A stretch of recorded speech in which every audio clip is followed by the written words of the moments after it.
This Todd-versation is brought to you in part by Harvesthold from Verdant Technologies, with promotional consideration from Volcano Produce.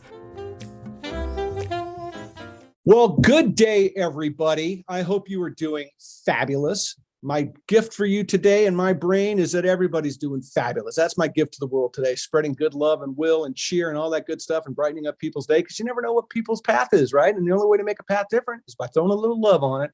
And we're all capable of doing that if we choose to. Just remember, it's a choice. We're going to have a fun show today, kids. We're going to talk about things that make you happy. We're going to talk about dirt. We're going to talk about happy dirt.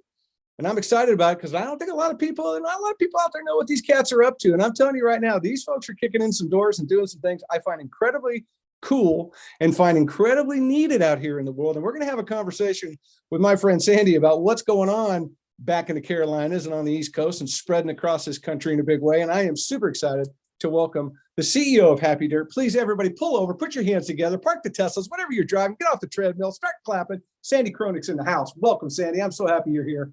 Thanks so much, Todd. I'm so happy to be here. All right, well, you say that now. Let's see what happens when we get done, right? I always hold out to the end. That's the goal. Get to the end and be happy. That's my goal every time. Now, I'm stoked that you guys are here. I really am. And I was new to Happy Dirt, no two ways about it. You all have been around for a while. You guys have been doing some really big, unique, heavy lifting going on, making a change in the world of agriculture that I'm excited to talk about.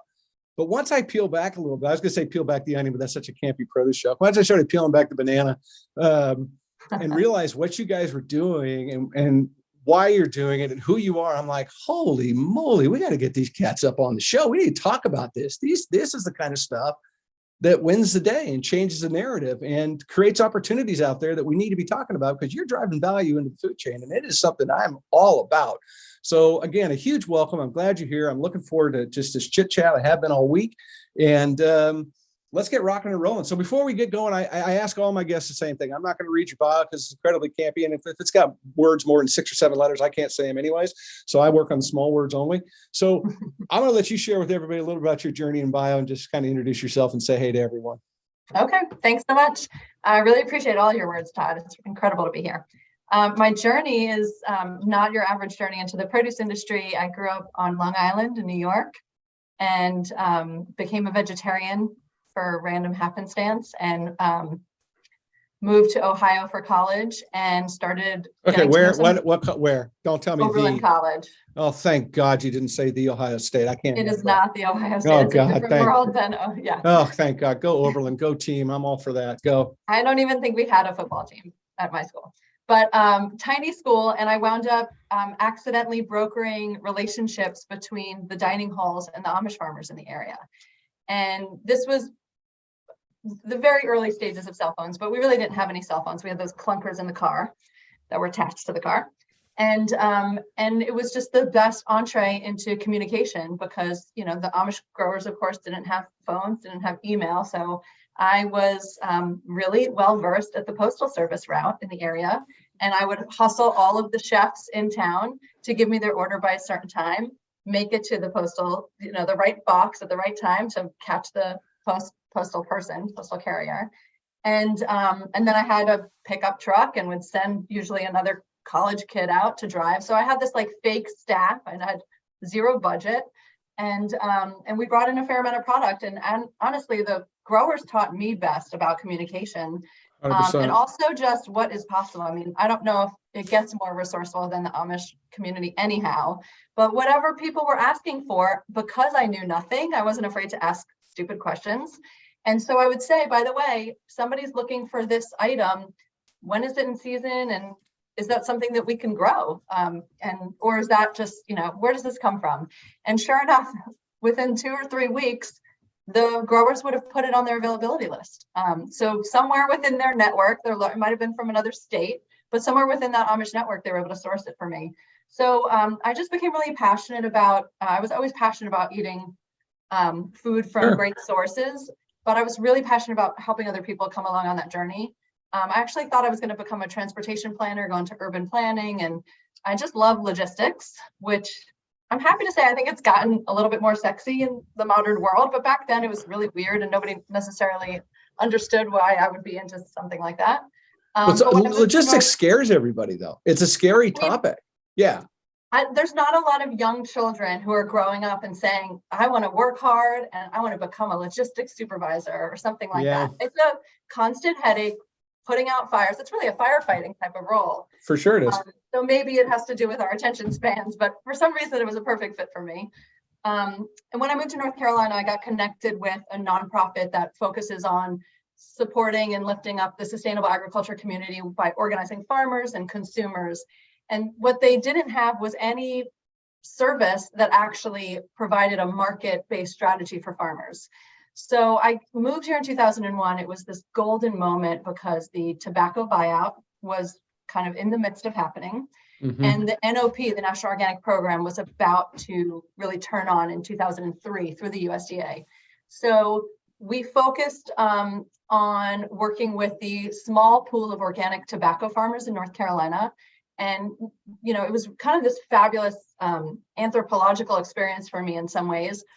These farmers had come from a quota and an auction system into contracts, but what they really needed was the infrastructure, and the organic produce market lacked that infrastructure. So if you were an organic grower, you were generally selling through a farmer's market, and therefore very limited in the scale and volume that you could produce. A survey that we did in, I think, 2003, 2004 showed that about 18% of the product that was on the shelves at the time that was in North Carolina that was certified organic was coming from the Southeast, and the rest was being shipped in. So I thought, let me focus on the lowest hanging fruit, the sweet potatoes, the sweet corn, things like that. And the farmers welcomed me with open arms, which was really the biggest surprise. Oh, I love it. Well, yeah, I knew I wasn't the first person to knock on their door and say, like, I want to support your growing more organic produce. And they were like, we know your type and you don't know anything about us, but they were very open. And I worked hard and, up at 2 a.m. to connect with them. So I think I gained a little street cred. But you could talk their language too, right? Like you could you could really go in and feel the pain from your logistics background, right? And again, nobody really wants that job. People do. Don't get me wrong. I'm obviously throwing it out there a little humorous, but it's a tough ass job. And so for you to be able to walk in and actually address that, probably got a little crack in the door that, these guys are, well, wait a minute, maybe we should stop and listen a little bit, right? I mean, it's meaningful. Yeah. Well, I really didn't have experience. I mean, I was fresh out of undergrad. So most of us would say at this point, you don't learn anything at that point. But I wasn't afraid to ask questions, and the customers, the wholesale buyers, the retailers in this area were desperate for organic produce from local farmers, because that's always what the demand was. It was the folks who wanted organic, wanted to support local farmers. So why is it so hard to match up? And that was really the problem we were trying to solve. I love it. So let's get into it a little bit. I'm going to get in because I do want to talk about the tobacco industry a little bit. But before we do that, let's talk a little bit. What is, just kind of give us a little bit of what is Happy Dirt today? What are y'all doing? Yeah, I mean, essentially, we're a wholesale produce distributor that is focused on organics and focused on product coming out of the Southeast. But we are not limited to organics, and we are not limited to the Southeast. So we grew out of an older brand that we established in 2004. And that brand had come from the desire to really support the development of an organic lifeline within North Carolina farmers. And after 15 years, we'd kind of shaken the trees and felt like the farmers had grown to the scale. Many of them started with 0 acres of organic or 0 acres of vegetables. And they moved up to 200, 400 acres over the course of the experience. Literally, I would get a phone call and it was like, I'm interested in this organic thing. Tell me what it's all about. And it was like starting at that ground level. And I was always blessed to have amazing folks to work with who could really talk about the production challenges, the opportunities, and the financials and all of that stuff. And so sustainability for a lot of these family farmers doesn't mean going into 1,000 or 2,000 acres just to meet our demand. It's not necessarily the right fit from a lifestyle or financial perspective for them. And frankly, with climate change being that much concentrated within a specific geographic area, poses some risk to our own resiliency. So when we moved into the Happy Dirt brand, and what we really look like today is that, our mandate from our customers is to develop phenomenal relationships with producers, period. And obviously, the more we can do that with folks in our back door, in our backyard, within the Southeast, we're thrilled to do it. And an overwhelming majority of the product that we represent does come from the Carolinas and the Southeast. Yeah. But we are doing an amazing job connecting with, frankly, friends that we've had over all of these years. And really, they said, Sandi, grow up already. Why are you not working with potatoes or onions? Or like, if you're going to be a produce company, hello, avocados. Right. So yeah, we kind of tiptoed, and I think that there's a lot that, we could talk about one day about being a woman in this industry, and, being a little bit brave sometimes, and knowing that you just have to let things grow into the way that the market wants you to be. Like, we stepped into a new realm of leadership that our customers wanted, our farmers wanted, and being, humble and staying in our little box didn't serve our impact. Thanks for joining the Todd-versation. And now, a word from our sponsor. Hi, this is Gordon Robertson, CEO of Verdant Technologies. Thank you for listening to Todd-versations. Our innovative post-harvest solution, Harvest Hold Fresh, is a game changer in delivering longer-lasting produce from crop to cart. Our patent technology slows the clock, extending the shelf life of fruits and vegetables, helping to preserve them at their peak. By simply inserting a sheet of Harvest Hold Fresh into packaging after harvest, our solution works to significantly reduce waste, deliver return on investment, and offer robust sustainability benefits in the perishable produce supply chain. That's a winning proposition for the grower, the shipper, the retailer, the consumer, and our planet. Contact us today and let us help you change your fresh future with this one-sheet wonder. Harvest Hold Fresh from Verdant Technologies.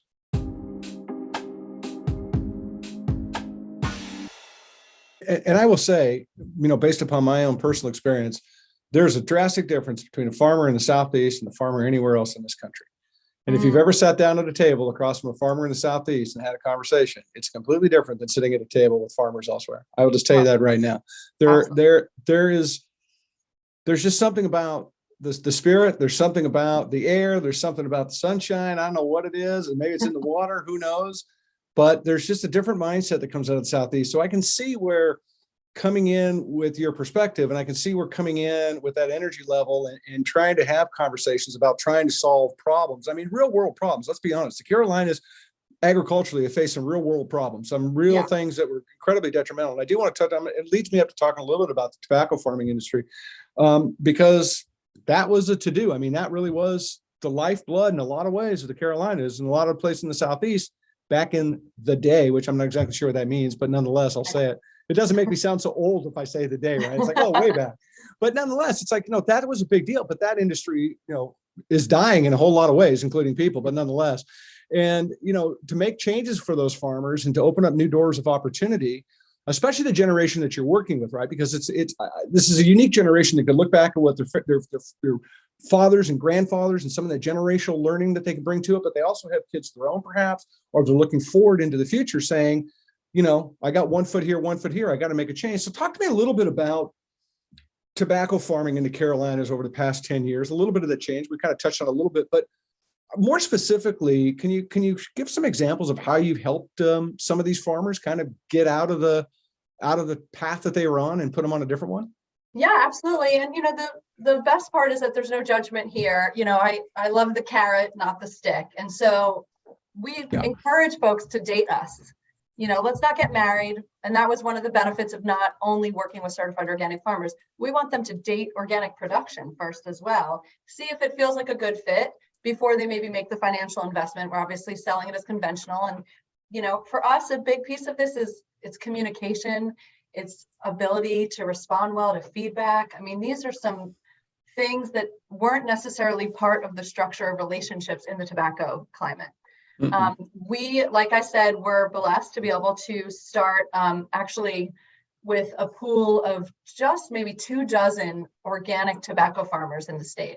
So in some ways, we came in off of the tailwinds of the American Spirit cigarette, who had helped all of these growers transition about 5 years prior, and did a lot of coordination for them around production challenges, access to inputs. I mean, things were very different back then in terms of being able to get all the, organic fertility programs and things like that together. So we actually got a small grant through that nonprofit that I linked up with in 2001 through the North Carolina State Legislature.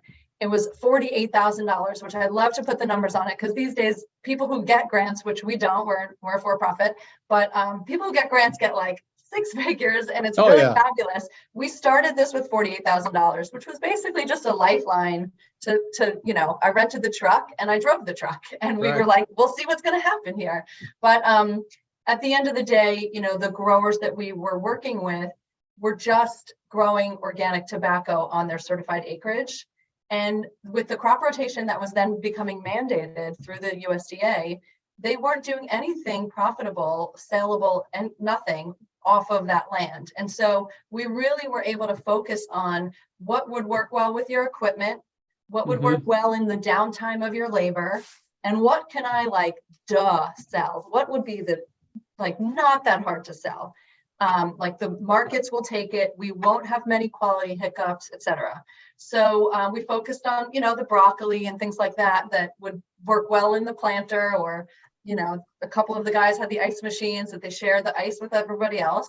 And we just we tiptoed into this because we didn't know what it was going to look like. And I was just so afraid that I was going to ask farmers to stick their necks out and it wasn't going to work well.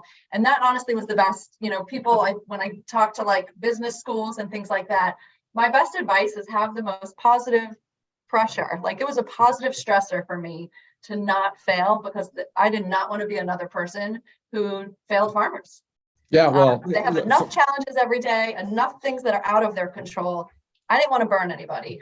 100%. So, yeah, it was really a fabulous reason to wake up and work hard every day. Well, there's no two ways about it. And look, farmers are the biggest risk takers on this planet. It's almost the old adage is that they make money once every 5 years, and they just keep plowing through for the next 4 and hoping to hit that market, right? I mean, it's just the old adage, and tobacco is no different. But I have to say, organic cigarettes, kind of like eating French fries and drinking a Diet Coke. It just, they don't cancel out somehow. It was controversial back then. Yeah. I mean, when the organic certification programs went from being kind of state-based systems into the USDA, it was a hot debate. Very big debate. And a lot of this, I've learned through the kind of self-prescribed organic elders in the industry who have taught me a lot about the amazing stories of the early days. But, I kind of came in at the right time, and I had that perfect naivety to not be afraid to give it a try. So, well, and farmers, I think, are always, they're willing to take risks, and they're always looking to want to better themselves, because when they better themselves, it becomes a generational thing. It becomes, I've got, my family depends upon me waking up today and jumping in the John Deere and, tearing up clods. Yeah. And we don't realize what goes into it, and I think when I think about a lot of the food in our country today, I always put the words in front of people well, how do you choose to value your food? How do you value your food? Right? People don't know how to answer that question. Yeah. And because, and I say that, and I'll put it in the context of this, is again, that farmer may be plowing until 10:30, 11 o'clock at night, and he'll go home and he'll sleep for 2-3 hours, and he's back at it again, because he has a window of 72 hours to chisel down 250 acres before it rains. There's no wiggle room. I mean, it is such a big responsibility to be a farmer in this country, which is why I feel so passionate about trying to uplift and share these messages, because people just expect it to be in the grocery store and don't understand necessarily how it gets there. And small family farms today are somewhat of a dying breed. And if we don't keep elevating these conversations and putting light on the folks like you guys at Happy Tour, which you all are doing, I think we're doing a disservice to this country and to our planet going forward. Yeah, I can't agree more. And that's why I so appreciate the impact that you have on the industry, because you're not afraid to talk. You're not limiting the conversation to yield and pricing and logistics and all of that. There's a lot of emotion here. There's a lot of pressure on farmers. There's a lot of variables and a ton of risk. I mean, statistically, it is the highest risk. Statistically, farming is one of the top 3 most dangerous careers in the country. That's a big problem, but we're not going to solve it if we're afraid to talk about it. 100%. So, yeah, I think, and you did ask about some stories, and I think it's probably worth sharing that, we had one farm I have not specifically mentioned, and I'm really most proud of it, is that I own the company with another partner, our president in the company, and 16 farmers. It was always set up to be a farmer-owned company. I thought it was going to be a co-op, and in 2005, the growers were like, no, you have to own this. And so we came up with an LLC to have joint shared ownership, because it was critical to me that farmers were part owners in the company, and they were absolutely committed to me waking up worrying about the insurance or the truck breaking down, because they have their own things to worry about. 100% they do. Yeah, but one of our founding owners is a farm in Nash County, North Carolina, and they have tobacco, and they had some cattle over time, and they dabbled a tiny bit here and there, but primarily it was poultry, or cattle, but like one livestock operation and then tobacco. And the wife thought, we really need to grow tomatoes because there's no good tomatoes out here in the country. And so they got into greenhouse tomato production. This was many, many years ago before everybody was doing it. And we had a fabulous relationship for several years. And their son was living in the city, several hours away, and in the waste management industry, a great desk job, benefits, the dream. Mm-hmm. And him and his wife decided that they didn't want to raise their kids in the city. And so the farmers, Tim and Nancy, called me one day and said, Sandy, we need to look at our numbers and figure out how we can create a third living here for our son to be able to relocate. And so this was 10 years ago, at least. And they're crushing it. It's like the cutest thing ever. And of course, Jonathan moved out there. He was probably 30 something. And he came up with all these fun little innovations of like this scooter to ride through the greenhouse to not hurt his back as much. I mean, just different kind of energy, because that's what happens when you get to like switch perspectives and come in from another angle.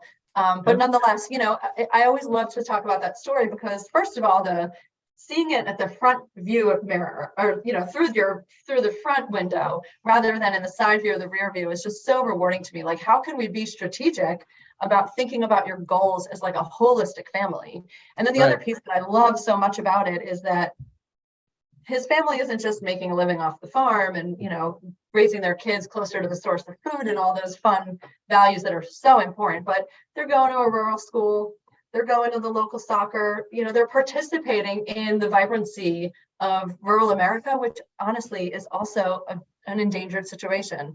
100%. So just thinking about the extra vitality, and actually his mother-in-law moved from Charlotte out there as well to be closer to the grandkids. So it's just really fun to picture all the like community organizations and companies that are benefiting from this vitality. So I absolutely love that. Yeah. I love it. And I have to come around to something that you said. I think it's important that I want to keep this stat in front of people.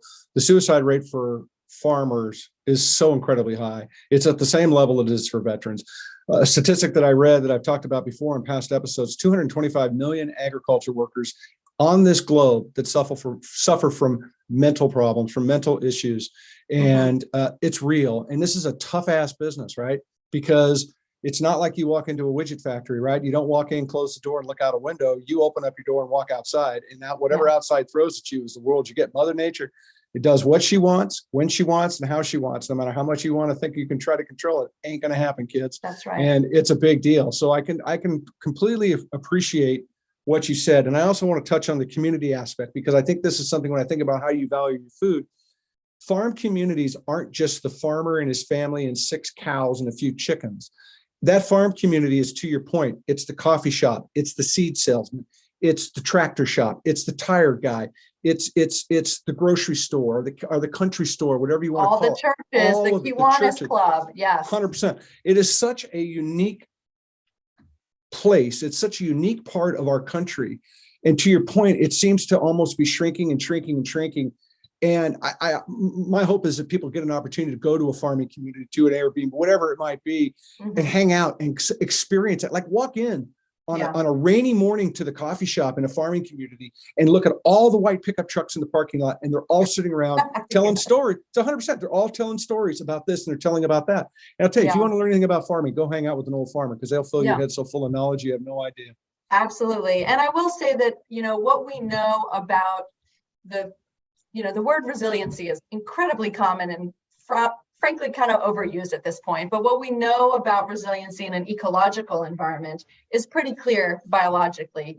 The forest fire happens, new growth happens, like stress equals sometime opportunity. So I've studied there's some good research out there about what resiliency looks like in the farming community, which is different to translate it into a social science. Sure. But what we know is that it's access to a network. It's resiliency happens through connectivity. And that is not just, it has nothing to do with being able to control the weather, or nothing to do with being able to reverse a production problem in the field. Like that shit just happens. But when you have other people who you can relate to and they can relate to you, who can maybe help you get through a problem physically. Like when we had labor problems going on a few years ago, this was one of my favorite things, is that we weren't even involved with it. One of our farmer owners was talking to another farmer owner about their labor shortage at that moment. The crop was ready, and the other grower said, take my guys, and just, 3 or 4 days, I'll need them back. But like, you pay them, and let's not lose the crop. And that is why we have such a problem in the farming community. Is on one hand, folks are isolated, and we don't need to always get together to talk about the problems. Like, we are constantly pulling our growers together to just talk about what's working well. And if farmers aren't going to give us feedback about how to be a better supplier to our customers, then I don't know who is. I mean, our farmers will say that, you can work on this and this, and that's how you'll be the most competitive buyer that we can work with. And that's better than any like exclusivity clause I've ever heard of. But, but it's really meaningful to be able to know that like the connections are not always coming through like a center, like a Grand Central Station. It's happening all around us now. And that's, our ability to hold community for our farmers is incredibly rewarding and actually has an economic impact too. So, we can talk about it. I'll never forget in 2002 or 2003, I was sitting down with one of our farmers on their couch and, trying to, with my pad and pen, trying to work out our production plan with them. And he was like, Sandi, it is so stressful because every plant I put in the ground, every seed I put in the ground, I don't know, am I going to have enough water for that seed? Right. Am I going to be able to take it and fulfill the vision that I have for it? Like the pressure on not knowing like all this energy output that goes in, not just money, but just like emotional and labor output.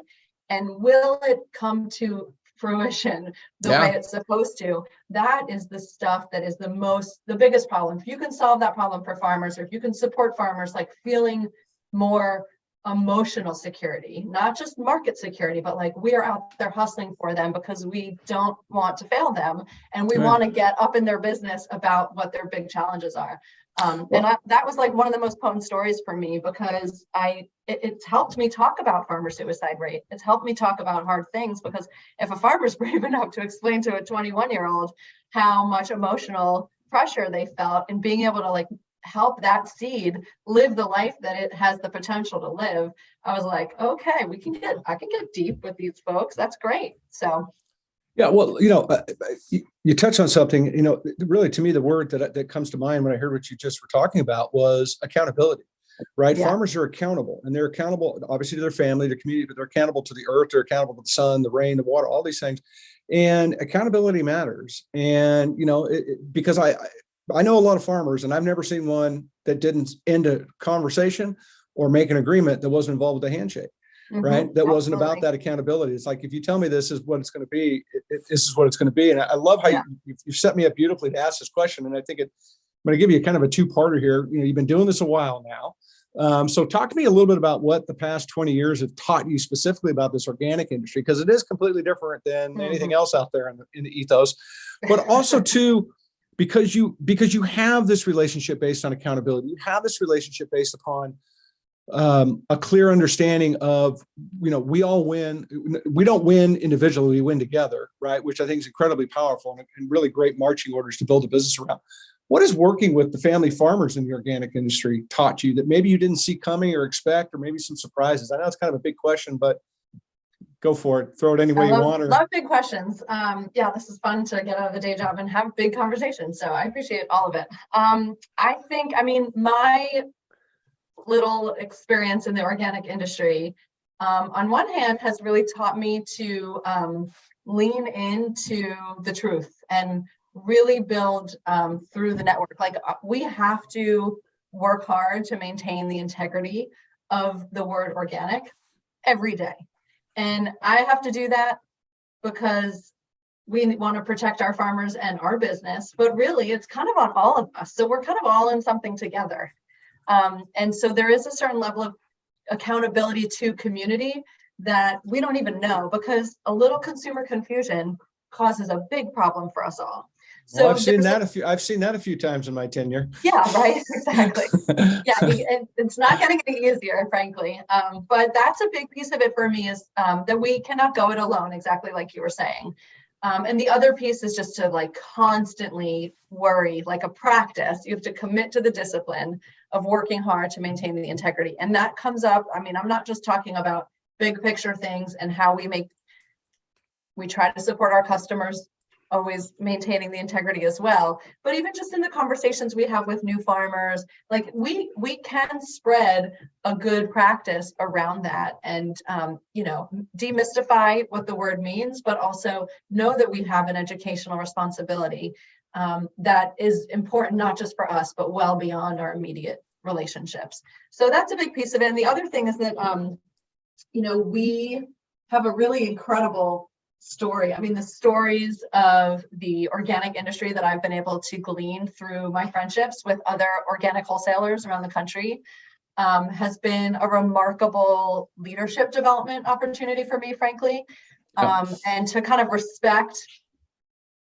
from where we've come and all of the work that went in, and that, a few people working together and thinking big picture can make a huge difference. I mean, ultimately, what we're looking at is that there was a lot of concern around certain inputs and how they related to human health.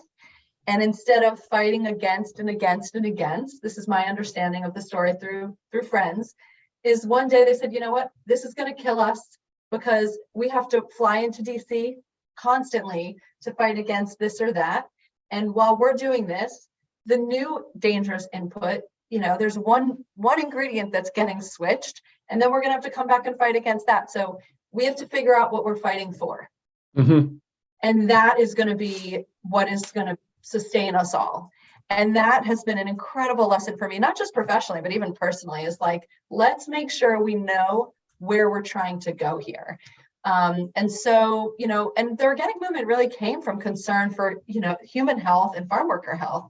I think it's important for us as an organic industry to kind of lean back into that and, talk more about the third leg of the sustainability stool, which is social.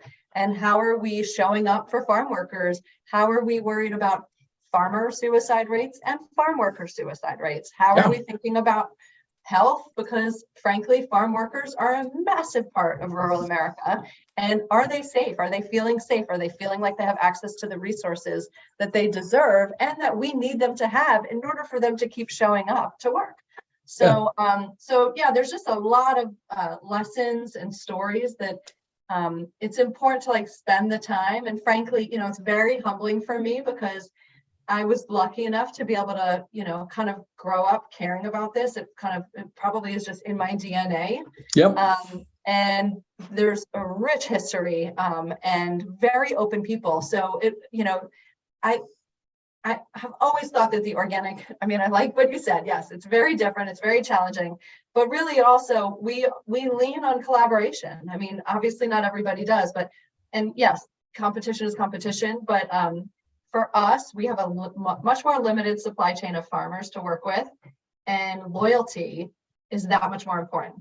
Yeah, when you're needing something to sell. We need to, for us, I say this constantly, our supply chain is not our products, it's our farmers, because we have a real threat of, really the whole industry. We have a threat that every acre that leaves agricultural production, especially produce, and goes into any other level of development, it's pretty much impossible to turn that back into farmland.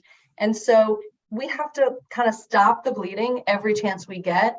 And that we do that by being loyal to the relationships and the people and really caring about them and their families and their goals and helping them to have their own big picture conversations. If we can hold space for our growers to talk to us about what their goals are, what's going well, what's not going well, take a pause from the firefighting for a moment and think about the year and back on the last year. That's the best way that we can cultivate our supply chain. It's not about the products. It's not about the pricing that week for us.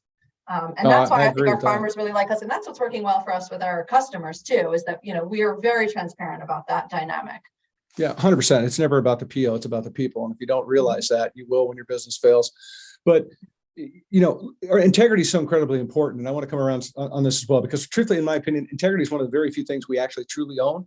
Generally own. Each individual person owns integrity, right? And if once you screw that up, good luck, right? You just can't run to the store and replace it, right? It becomes something that is incredibly difficult. And so when you think about the organic business, is integrity based. It all is. People are doing stuff every single day, and it is what it is. You're hoping they're doing it right. You're not over their shoulder, right? Like I said, there's no Organic Farm Bureau of Investigation out there running around checking people out, right? But nonetheless, it is about that. And so integrity is really important to drive into any conversation, in my opinion, whether you're a farmer or you're a company like yourselves that's representing farmers, making a difference in the world. You have to uphold that conversation in everything that you do, because once it wavers, Farmer Bob may make a mistake, but Farmer Betty is going to pay the price for Bob. And it's what's happened across this industry. I've seen it. I've seen stuff for the last 35 plus years.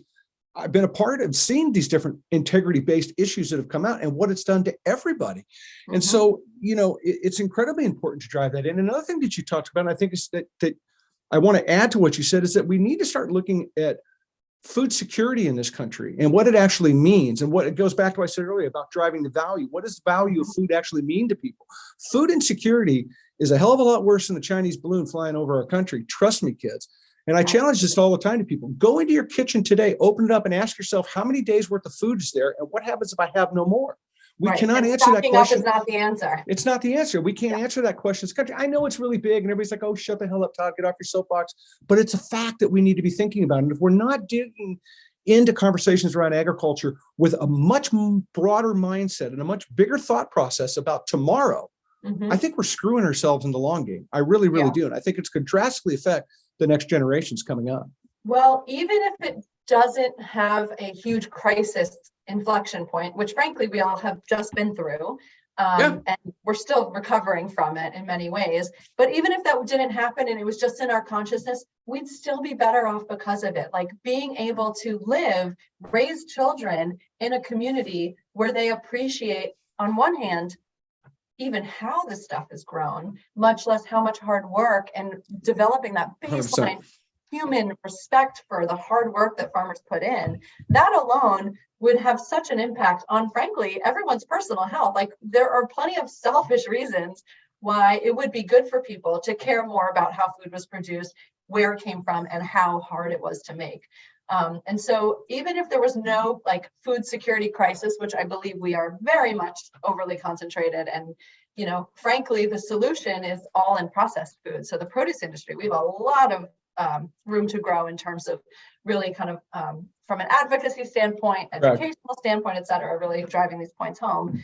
But ultimately, I want to live in a society where it's basic to appreciate these kind of things. It's basic to have a certain degree of mindfulness, call it spirituality, say your prayer before you eat, whatever it is you want to do, but just understand how much work went into that. And actually, I love telling people the story of how strawberries are produced, because it's just one bite that usually you just shove down and you don't even think about it.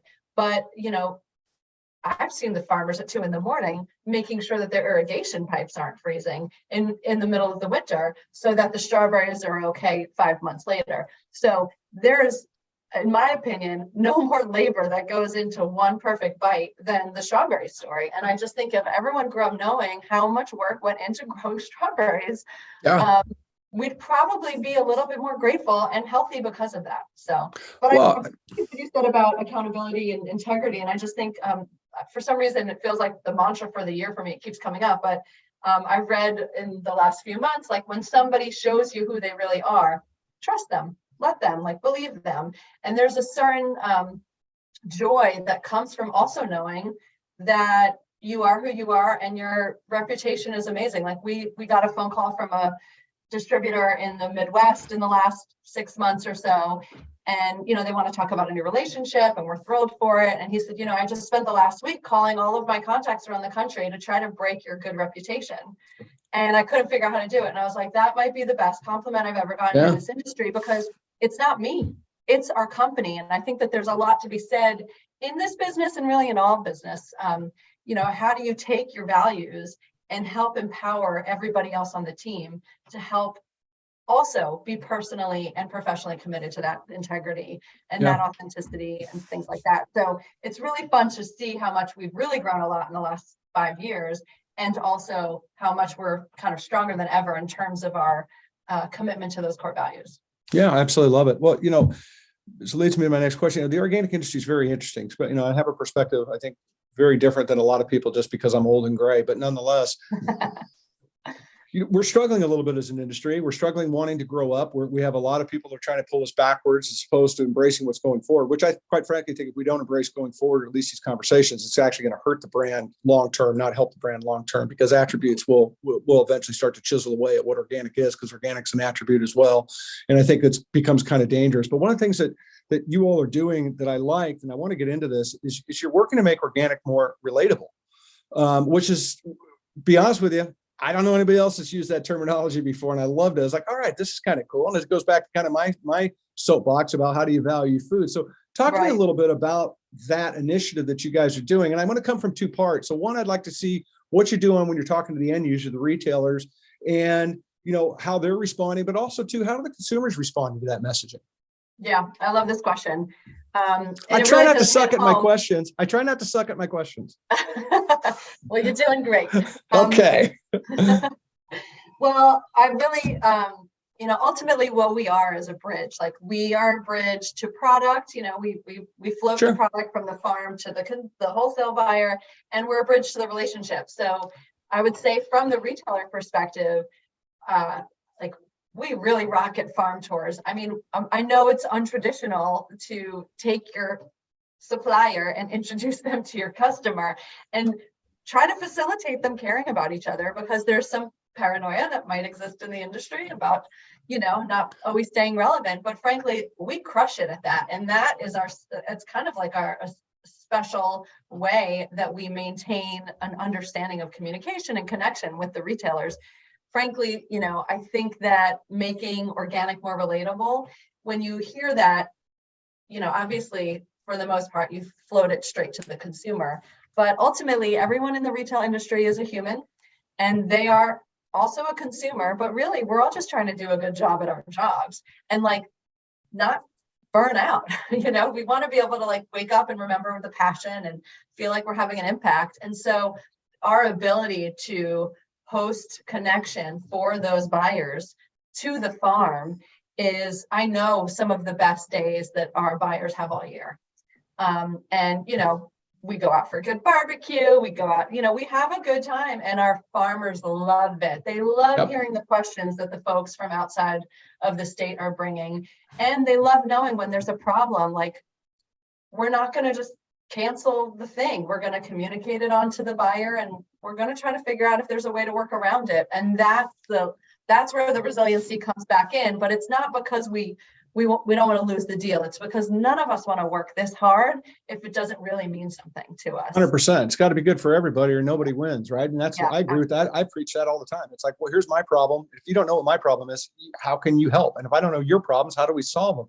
I love it. I had a program, and it popped in my head. I had a program called the Organic Knowledge and Information Exchange that I did, where we did the exact same thing. And of course, the acronym is OKI, by the way, which makes it even better.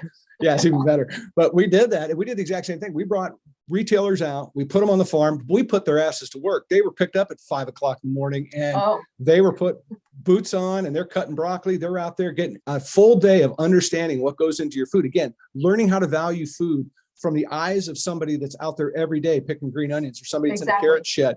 And it was probably one of the most impactful initiatives of my career that I put together. But it's probably one of the most impactful initiatives that retailers have. I still have people talking about it today that come up to me and say they've been on the program, and what a difference it made, because it gave them an absolute understanding. People need to know where their food comes from. So for you guys to step up, I'm glad you're not threatened by having that interaction between the two, because there's no reason to be, because if everybody's on the same page, the goal is the same. Cutting people out does not make the goal any better. It just makes it actually quite worse. So the value add that we provide is the ability to be kind of the host also. It's not going to happen that likely if you're working directly and you don't have these kind of freaky urban folks at Happy Dirt being like, hey, let's go out, come on down, whatever it might be. that's what we specialize in, is bridging the gap. Like, we can help make it literally more relatable. You fly in from Delaware, fly in from Milwaukee, whatever it is. We're going to get in a car. We're going to have an amazing road trip. We're going to have amazing food. You're going to feel the dirt. You're going to feel like a connection to the farmer. And I would bet the folks that went through your program, it was probably one of the highlights of their entire career. Oh, and besides being really meaningful, I'm sure they constantly thought about it when they were eating food. Like, or if there's a big storm, they can relate so much more to a certain level of empathy, because they're like, oh, wow, those farmers are already facing so much hard work every day. And now this. We would spend the day and we'd bust their asses. There's no two ways about it. We'd ship back to their hotels. They get cleaned up. We don't have dinner. And one of the things that I used to get the biggest kick out of was how everybody's complaining about how tired they were, how sore they are. My back hurts, my knees hurt. I didn't know I had hamstrings, all of this. And it's a great wake-up call, because again, it goes back to your point earlier in the conversation. People just don't get it. They just don't get where food comes from. They don't get what it takes to put that strawberry in the grocery store that you spend zero time considering eating. You just went, right? Well, and that's the story they're going to come home to their family and tell their kids about. Like, this 100%. Is what I did. Our farmers would never want you or me doing any work on their farm. They'd be like, you're going to mess it all up. Like, come look around. You could pick it and eat it, but no, you're not weeding for me. No way. Yeah, no, I don't. You're not hurting my feelings at all by saying that. I'm on board with you now. I'm with you. We're the encouragers, not the discouragers. Exactly. Right? I'm a good cheerleader. Yeah. So when you think about what you just shared with us a little bit, and I know this, I'm going to throw you a tougher question a little bit here. I have thoughts about this, and I go back and forth all the time in this conversation in my mind about, again, valuing our food and who has responsibility to do different things throughout the food life cycle. So this is a tough one, and you can decline to answer it if you want, because I don't want to put you in the hot seat, but I'm going to ask a question anyways. What are some of the issues you see today at retail that need immediate solutions to help the American consumer better understand organics and their food supply? Or gets back to my original point about valuing food. Yeah, no, this is a great question. What's wrong with me that I don't feel like this is a hot seat question? But I mean, first of all, from the organic. Well, I say that because everybody's so freaking terrified of the retailers, right? They're so afraid, and I'll say, now here comes the letters now, but they're terrified of the retailers. If they say something bad or they push back too hard, they're going to get cut off. And and we got to still feed people, kids, and we have to have these conversations. I'll answer that for you, and I don't mean to get back on it, but no, I love this. We cannot be afraid to your point. We can't be afraid to communicate all together. If you don't know what my worries and problems are, I'm never going to be a good supplier for you, because we don't relate. That's where I come from that. And then I'll get to your question. This is not me dodging the question, I swear. Oh, no. But I've been the chairperson of the Southern SARE branch of the USDA. It's like a grant giving council for many years. And in the Southern region alone, it's through the Farm Bill. In the Southern region alone, we give out like $9 million a year in grants. And it has been incredibly rewarding to me to feel comfortable bringing up hard topics. Like, you could be on a grant committee for the USDA and just kind of like not make waves. But I take my job seriously. And I think it's really important to get comfortable sitting with a bunch of like deans of agriculture and, officials from the EPA or whatever it might be. And I'm just the agribusiness representative. So kind of, a little weird in the corner, but nonetheless, like, that is my job, to be there and kind of bring different perspective. Like, is this really sustainable agriculture? Is this really authentic? Like, maintaining the integrity of the SARE reputation within the country is so critical. So I'm very well versed in having these hard conversations, because again, we are all at risk. Thanks for joining the Todd-versation. And now, a word from our sponsor. Hi, this is Gordon Robertson, CEO of Verdant Technologies. Thank you for listening to Todd-versations. Our innovative post-harvest solution, Harvest Hold Fresh, is a game changer in delivering longer lasting produce from crop to cart. Our patent technology slows the clock, extending the shelf life of fruits and vegetables, helping to preserve them at their peak. By simply inserting a sheet of Harvest Hold Fresh into packaging after harvest, our solution works to significantly reduce waste, deliver return on investment, and offer robust sustainability benefits in the perishable produce supply chain. That's a winning proposition for the grower, the shipper, the retailer, the consumer, and our planet. Contact us today and let us help you change your fresh future with this one sheet wonder, Harvest Hold Fresh from Verdant Technologies.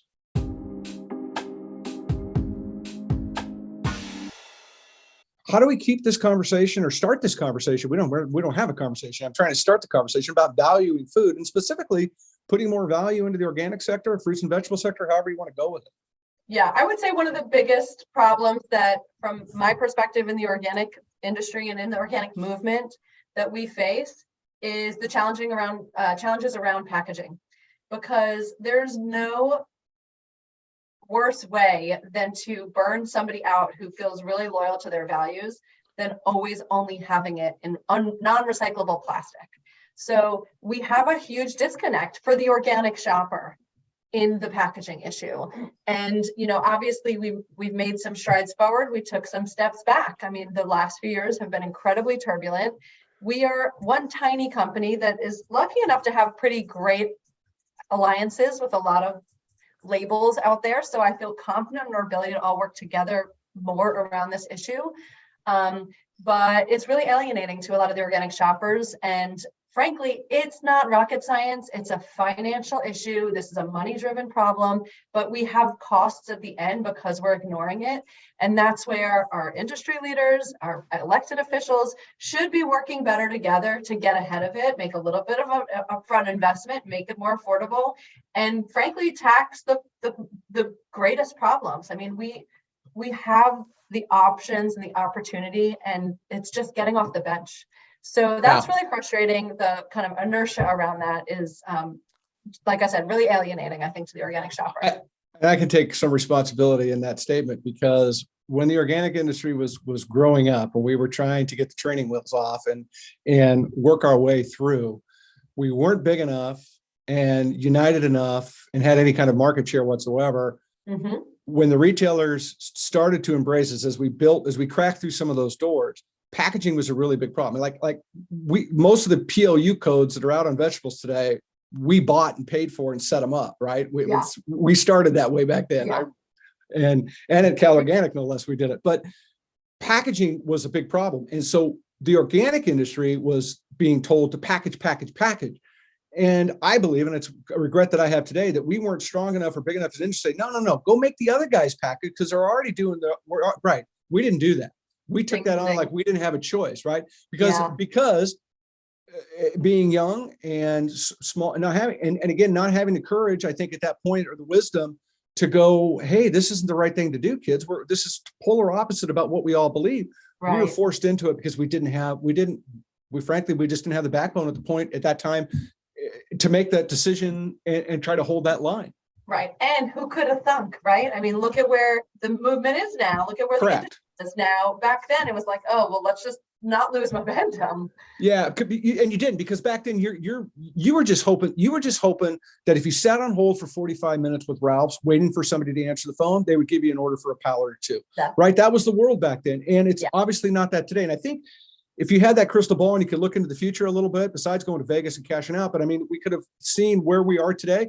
I wish my peer group would have banded together mentally on the issue of packaging and said, no, let's find a better alternative now and insert that into this category that's all about alternatives to what we currently have.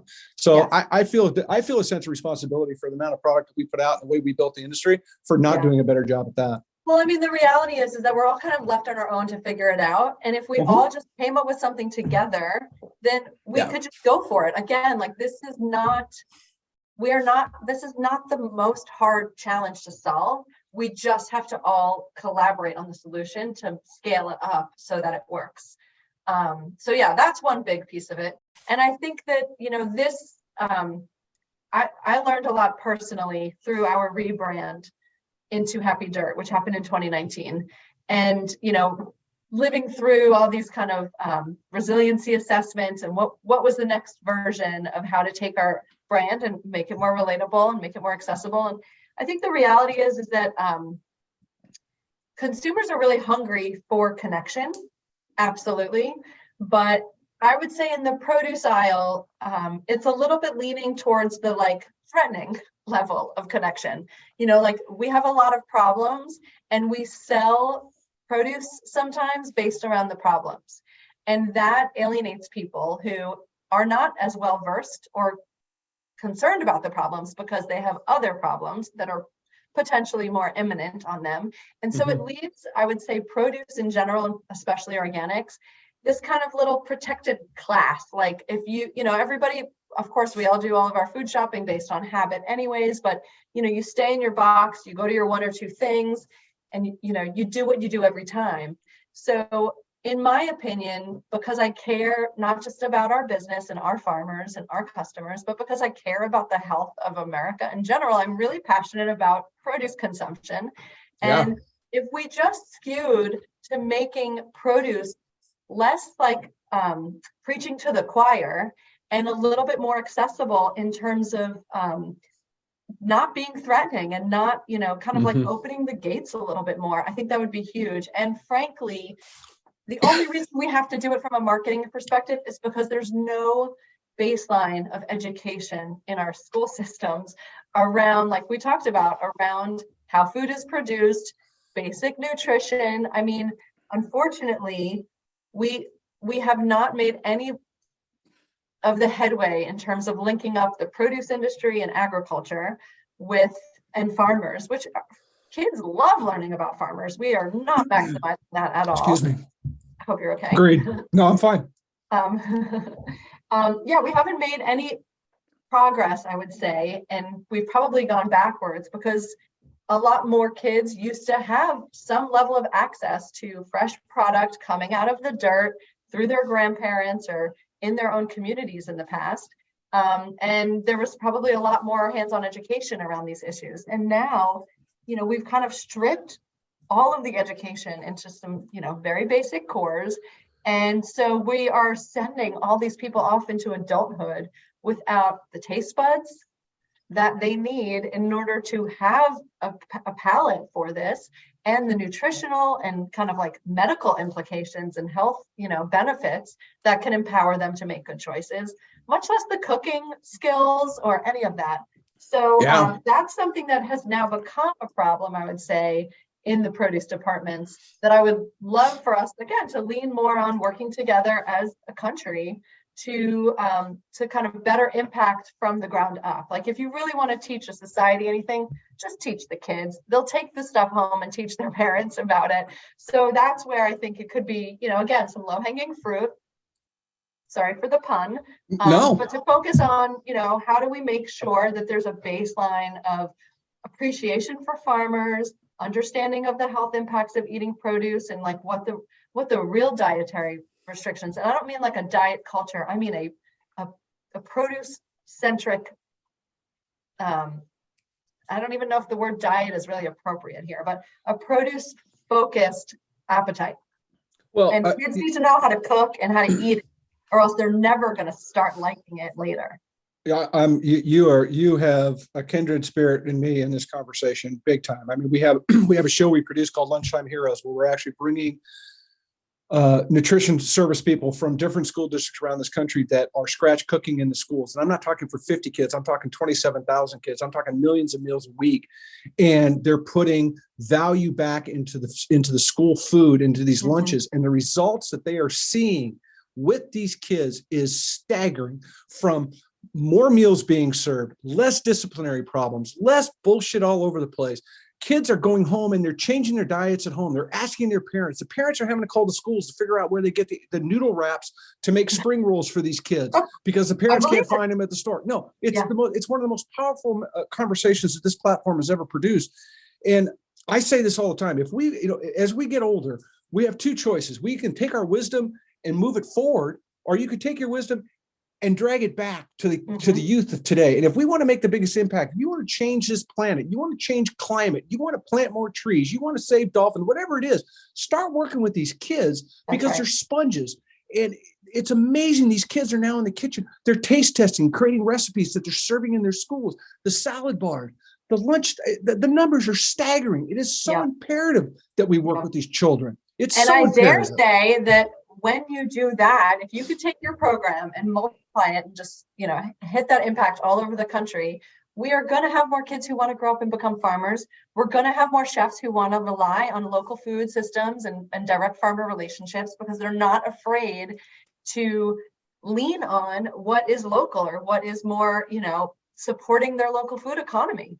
So 100%. There's all kinds of workforce development. I mean, it's just that one program is addressing so many societal problems. Yeah. And doing it in a really fun and positive way. And that's where I think, ultimately, again, a big part of our connection with consumers is that we're really just trying to come, making it more relatable this is about really positive things. This is not about like an entry level of curmudgeon. Yeah, 100%. And I encourage anybody, Chef Ann Foundation, get online, Wellness in the Schools, get online, and go see one of my personal food heroes, Stephen Ritz at the Green Bronx Machine.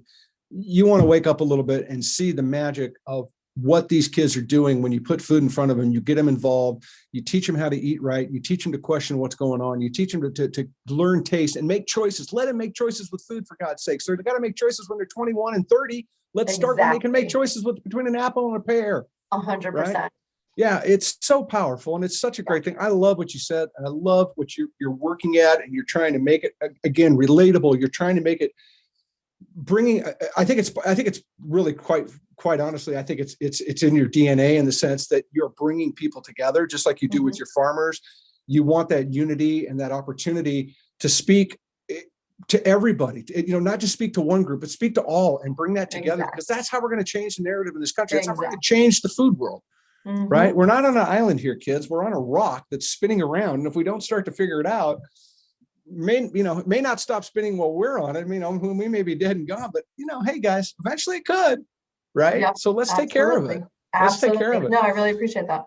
Yeah, talk to me a little bit. And I don't want to not get to this, because I think this is incredibly powerful. You guys are a certified B Corp. That is a badass thing to become. That's kind of like a business ninja. There's secret handshakes. There's a lot of work. They probably come over to your house and look in your cupboards. It's a big deal. It's not an easy process to Todd, do. you might be the only other person in the produce industry who knows what B Corp is. So I really appreciate that. I think there's a ninja move there about it in general, the secret handshake in general, but we're really alone in the produce world. Yeah, you are. Well, how hard, but how hard is this thing to pull off? You just don't walk in and they go, hey, you're stamped. You guys have to literally, your business heart is poured out on the table, and you got to deal with that. Yeah. And we want it to be hard. Again, this gets back to like maintaining authenticity by marrying integrity and strong standards. We are also, I joke about how much we love third-party audits, but we're a certified living wage employer. We're part of the Fair Food Program, which is a remarkable process for farms. So there's all other kinds of things that we go through. But within the B Corp realm, we were qualified as a B Corp and felt connected to it for many years before we actually, took the plunge. And I think that ultimately it is a huge time investment. There's also a financial investment, of course, into the process. But a lot of it, I think the biggest, real cost and challenge at the time for us was that we had all of these fabulous things we were doing, but we didn't have them systematized. They were part of our operation, but there wasn't a written policy about it. We just did it. So there's a certain degree of kind of formalizing process and protocol that actually is just really good for business. It's all part of scaling up. It's all part of believing in what's possible. So we kind of, again, leans back on getting brave and just saying, you know what, we are more important. We deserve to be part of these alliances. We deserve the limelight and the seal as a badge of honor. That was the big piece of it, was when we qualify for this, what are we afraid of? When, we can go through all of these things and earn the prestige and the respect and the, that authenticity that we deserve. So it is a huge process. I actually love how much there's nothing that they don't care about. No. Anything else, in organic or food safety, the inspector comes in and exactly what they're charged to care about. In B Corp, put it all out on the table. So it is overwhelming and intimidating. Shout out to a dear friend of mine who's a business professor at the Poole School of Business at NC State University, who is she is a specialist in sustainable entrepreneurship. and she launched a clinic for students to learn about the B Corporation movement, the history, the impact, et cetera. And then their next class is that they get paired with an aspiring B Corp, and they help go through the process. So we got a student, and that student helped us update our employee handbook and do a few things that got us a few extra points. And, we do the renewals on our own now, and it's very hard, but we want it to be hard. And frankly, there's so much benefit that comes from being able to like step in to the power of being part of this movement. And, there are people that we connect with who are in totally different industries than us, but we have this kind of common language, and there's always going to be something that you can collaborate on when you 100%. have that shared value. So the other piece about the B Corporation movement that I'll share is that what I really love the most about it is that, yes, there is like a grade that's pass or fail, Right. of course, but really the impetus is also that you're going to do better. Every time you reapply, sustainability is not like a pearly gate. The whole point of it, and this is kind of where I think the conversation around regenerative and renewable is having such traction, is because we cannot just focus on being sustainable anymore. We have a lot to clean up on. And so this is a moving target, and we have to constantly be doing better. Yeah. And that's what B Corp, we'll often be doing something. We'll be like, oh, we should remember to include this because this is a new thing that is relevant to our B status. So. Yeah. Well, it's got great trickle down. Not only does it have energy inside your walls, right? Because people have pride and you raise the bar. And what I love about it outside your walls is it says to me that you're willing to be accountable. It says to me, you're willing to share. It says to me, you're willing to go the extra mile, knowing, quite frankly, look, as I said, it is not easy to become a B Corp. It's not just here's $100 and I'm in the club. It's a process. It is a learning curve. It's a deep dive into your own business philosophy, what you believe in, why you believe in it, and then holding yourself accountable and having somebody hold your feet accountable to growth and who you are. And I commend you for doing it. I think it's wonderful. You're so I hope good. You know all about this. Honestly, I feel like I never know how to talk about it within the produce industry. It feels like this kind of other part of us, our identity, that doesn't necessarily have room in the industry, in the produce industry. Well, you're on an island. But let's be honest, there's a lot of people that are in business, and I'm not just the produce business. There's a lot of people in business that, want to green hush or greenwash and say, here's a box. I checked the box. I have recycling trash cans in my office. Therefore, I'm saving the planet. Right. They only want to do what they have to do. And that's a byproduct of not valuing our food too, right? A lot of that comes from the pressure that they feel to have to answer to, I can only charge this much because that's what the market bears, which is crazy, quite frankly. But nonetheless. Yeah. I mean, imagine, we have a fabulous business attorney, right? What I mean when I am thinking they're nothing special, meaning they're just a great attorney. They don't specialize in organics. They don't know, they're not like an environmental lawyer. Imagine on one hand, we have 16 farmers who are part owners in this process, and we're constantly trying to figure out how to do better for them as farmers. So, there's often a moment where he's like, this is not that common in, a capitalist economy. Are you sure this is how you want to do things? We have to go and get all their signatures on this or that. And then with the B Corporation, you have to put in your foundational operating agreement that your commitment is to the triple bottom line, and that you are here to advance the safety of the planet and the safety of the community and the people, more or as much as you care about the profit. And so again, it's just really funny bringing these not that common concepts to very upstanding business folks and trying to help them see that actually this is helping our business. The commitment that we have to our farmers is absolutely critical to our bottom line. The commitment we have to composting in the warehouse is critical to our bottom line. To racial equity training for all of our staff, it's critical to our bottom line. So it's a powerful tool. I wish more businesses would look at it, or at least try to aspire to it, or even go through the motions of, wondering if they can do it. Right. Because if you can't do it, you got to say, well, God, what am I doing wrong? What can I be doing differently? What are the opportunities that are in front of me? You don't have to sign up and get in the club. But challenge yourself as a business. What am I doing? Can I do things better? Right. Don't be so complacent. Packaging is we get taxed because of all the packaging. We cannot solve all of the packaging problems. That's my fault. Just tell me, blame me. But it weighs us down. Yeah. Will do. It's not going to get you anywhere, trust me. So, this has been great.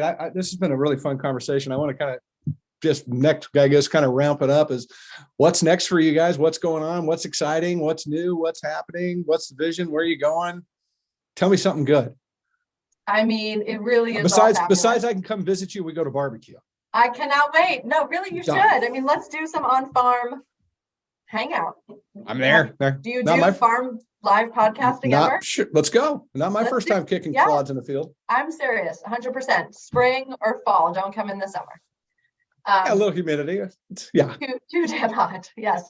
The farmers are less interested in hosting you then as well. I don't blame them. But yeah, no, we can open up a watermelon on the back of a truck together. It'll be great. It's the best ones. I will make sure to peer pressure you about that in the future. What's next for Happy Dirt is really just continuing to do everything we're doing. I mean, we have our sights set on more impact. So more geography, we have developed a lot more resourcefulness in the logistics realm in the last few years. So we can really get anywhere now with amazing product. We can pull amazing product from anywhere.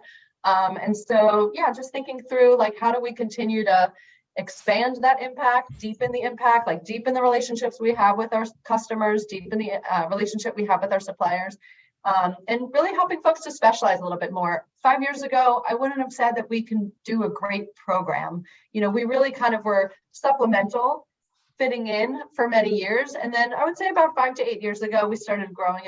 And now we can rock really great programs for people and, kind of look, smell, and feel like every other produce company, except everything inside of the truck and everything in the operating agreements is just a totally different level of commitment and, the way we approach things. So that's kind of what we want to do is, more on our team, more in our community of farmers, more acreage that our farmers want to do, and more Happy Dirt tags and packaging on more products. So that's been really fun to go, kind of hit about 250 produce items and similarly around 250 pantry non-produce items that we distribute. I love it. Yeah. Congratulations. I mean, it is, as I said in the beginning of this, folks, we started this conversation. This is a company that you need to pay attention to. This is what makes a difference in our world is when you get into conversations and your sleeves are rolled up and your heart's laying out there and you're dealing with things for real and you're talking about things for real and you're presenting things in a real-time way and dealing with problems and challenges, creating issues and opportunities through all kinds of stuff. And it's just incredibly powerful. So, I mean, much love from my team here to your team there, and don't stop. Don't let them get to you. Keep forging ahead. Stay true to what you believe in your heart because it radiates out of you in this conversation. And I hope that it radiates into people's ears and they start to get online and go, Happy Dirt. I didn't even know Happy Dirt existed. I know, that's why they're here. So I can tell you about them. And let's see what we can do to keep driving your message forward and change the dynamic, and especially change the dynamic in the Southeast like you're doing it, and empower these farmers for the next generation and for the future. It's incredibly impactful and powerful. So thank you for being here today. Todd, you're truly amazing. I really enjoyed this conversation. Thank you so much. It's been my pleasure. Everybody, get online, Happy Dirt. Go use the Google machine. You know how to make your fingers work. Go check them out. See what they're about. Email Sandy. She'll email you back. She's good about it. Let's talk it through. Let's open up opportunities. Let's keep these conversations rolling and go challenge yourself. As Sandy's throwing out to everybody, she's got some challenges inside of her own company that she's thrown out to be better. And I think that's so powerful. So go do it to yourself. Do it in your own day. Do it around your house. Do it in your yard. Make some challenges and go live through them and see what it does for you. It'll inspire you. I guarantee it. That's the focus of what I want to say next is to go inspire somebody because it's incredibly important. You don't know the path we're on, and just a simple hello can change somebody's day in such a great way. So go be that person today. Go spread some love, everybody. Thanks for listening. Go check us out on social media because that's where the cool kids are and that's where I hang out. Much love to you, everybody. Sandy, please come back. I want to hear more stories, and I'm coming to North Carolina. We're getting barbecue and we're eating watermelons. I'm down. I'm in. 100%. Done. Thanks, everybody. Take care. We'll see you soon. Thank you. Take care, Todd.